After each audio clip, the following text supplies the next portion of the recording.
তুমি বলেছিলে আলো নিয়ে এসো, আলো নিয়ে চলো সকলের কাছে। আলোর দিশারি বলো, আজও কেন তোমার দুচোখ দেখি ছলো ছলো।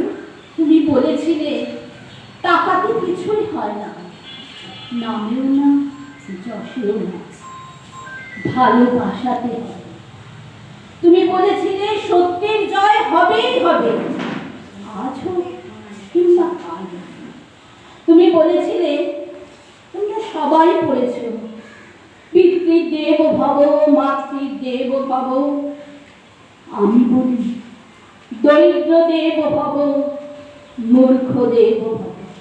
স্বামীজি এক অসামান্য উক্তি, পশু ছিলে মানুষ হয়েছ, দেবতা হও। মানুষের মধ্যে দেবতাকে উপলব্ধি করতে হবে। জীবে প্রেম করে যেই জন, সেই জন সেবিছে ঈশ্বর। সুভাষচন্দ্র নিজেকে সেই দেবত্বে উপনীত করেছিলেন।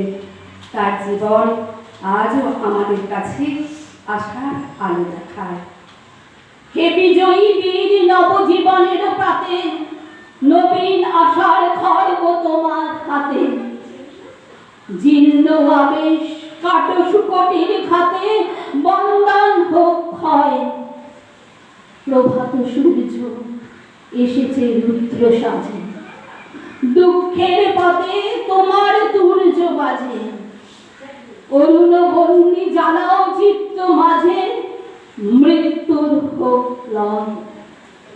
বিবেকানন্দ ভারতের প্রাণ পুরুষ। তার অসামান্য জ্ঞান, গুণাবলী, বৈধব্য, দেশপ্রেম মুগ্ধ করেছিল সুভাষকে। তিনি প্রত্যয়িত হয়েছিলেন যে মানুষের জন্য, মানুষের সাহায্যে এবং মানুষকে ভালোবেসে দেশের শুধু নয় নিজেরও আত্মিক উন্নতি সম্ভব।